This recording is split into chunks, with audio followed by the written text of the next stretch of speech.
ایک اور ایمان افروز واقعہ سنے. پھر ہوا کیا, ایک بزرگ تھے حضرت حاتم اسم, بہت بڑا نام ہے, ٹھیک ہے. ان کا توکل بہت کمال کا تھا. ایک رات اپنے رفقا سے, اپنے دوستوں سے بات کر رہے تھے تو حج کا ذکر نکل آیا. تو ان کے دل میں بھی حرمین طیبین جانے کی تڑپ بڑھ گئی. تو گھر تشریف لائے اور اہل خانہ سے کہتے ہیں اگر مجھے اجازت دو تو میں حرمین طیبین چلا جاؤں. تو بیوی بچوں نے کہا کہ ہمارے پاس تو پیسے ہی نہیں ہیں, فاقے چل رہے ہیں, اور آپ مکہ مدینے جانے کی بات کر رہے ہیں, اور آپ چلے گئے تو ہمارا پیچھے کیا حال ہوگا. بھروسہ اللہ پر نہیں ہے, اسباب پر, چیزوں پر. تو وہ ایک چھوٹی بچی تھی, وہ کیا کہتی ہے اگر تم لوگ اجازت دے دو تمہارا کیا جائے گا, یہ جہاں جانا چاہتے جانے تو, یہ رزق دینے والے تھوڑی ہیں. کہتے یہ رازق تھوڑی ہیں, رزق ملنے کا وسیلہ ہیں. جب گھر کے دیگر افراد نے بچی کا توکل دیکھا تو کہتے بچی ٹھیک تو کہہ رہی ہے, اللہ کے گھر ہی جا رہے ہیں, اب چلے جائیں. حضرت کو اجازت دے دی گھر والوں نے, آپ حج پر روانہ ہو گئے. آپ صبح ہوئی تو آپ کی جیسی حج کی خبر پھیلی تو آپ کے پڑوسی آ گئے, کہیے آپ نے کیا کیا. اس بچی کو برا بھلا کہنے لگے کہ آپ کو اجازت نہیں دینی چاہیے تھی, آپ کے ابو چلے گئے, آپ کے کھانے پینے کے مسائل ہیں. اچھا پہلے ایسا تو نہیں تھا کہ 15-20 دن 40 دن کا حج تھا, کئی مہینوں کا ٹریول ہوتا تھا, جاتے تھے آتے تھے, آلموسٹ 4 to 6 month, ہو سکتا ہے سال کا سفر ہو. تو اب بچی کو یہ کہنے لگے کہ تمہیں اجازت نہیں دینی چاہیے تھی. آئے ہائے, جب اس بچی نے یہ سنا نا تو آسمان کی طرف سر اٹھایا اور کہنے لگی کہ اے میرے مالک, اب مجھے ان لوگوں کے سامنے رسوا نہ کرنا, تیرے بھروسے میں نے کہا تھا, اب تو نے رسوا نہیں کرنا.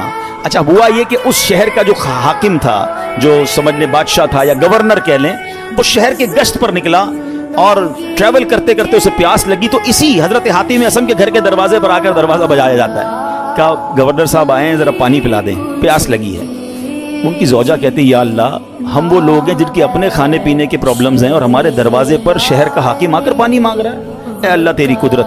پانی پلایا تو کسی پڑوسی نے آ کر کہا کہ یہ بڑے غریب لوگ ہیں اور ان کے والد صاحب حج پہ چلے گئے ہیں, حضرت حاتم اسم ہیں, اور ان کے گھر میں تو فاقے چل رہے ہیں. تو بادشاہ نے کہا کہ انہوں نے ہم پر مہربانی کی, ہمیں پانی پلایا, ان کو ایسے خالی ہاتھ تو نہیں چھوڑنا چاہیے. اس نے اپنے جو پیٹی باندھتے تھے اس زمانے میں, اپنی پیٹی اتاری اور ان کے گھر میں ڈال دی, اور اپنے سارے سپاہیوں سے کہا سب اپنی اپنی پیٹی ڈال دو.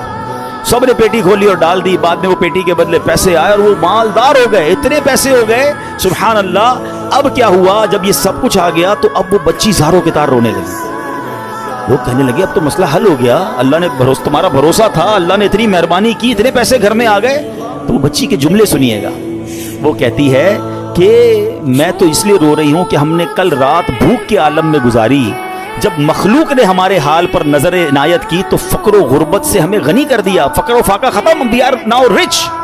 وہ کہتی جب اللہ کریم ہمارے حال پر نظر فرمائے گا تو لمحہ بھر کے لیے بھی ہمیں کسی کا محتاج نہ رہنے دے گا. پھر بچی نے بارگاہ خداوندی میں دعا مانگی, اے اللہ ہمارے والد پر نظر رحمت فرما اور ان کے لیے آسانی فرما دے, وہ تیری راہ میں روانہ ہوئے ہیں. کیا کمال کی بچی ہے. اور جب اس بچی نے یہ دعا کی تو پھر ہوا کیا سبحان اللہ کہ دوسری طرف حضرت سیدنا حاتم اسم جب حج کے قافلے کے لیے روانہ ہوئے تو راستے میں امیر قافلہ شدید بیمار ہو گیا. لوگوں نے اس کے لیے ڈاکٹر کو تلاش کیا تو ڈاکٹر نہیں ملا. امیر قافلہ نے پوچھا کوئی ہمارے ساتھ نیک بندہ ہے, اللہ کا کوئی نیک بندہ. لوگوں نے کہا ہاں ہمارے ساتھ تو حضرت حاتم اسم ہے.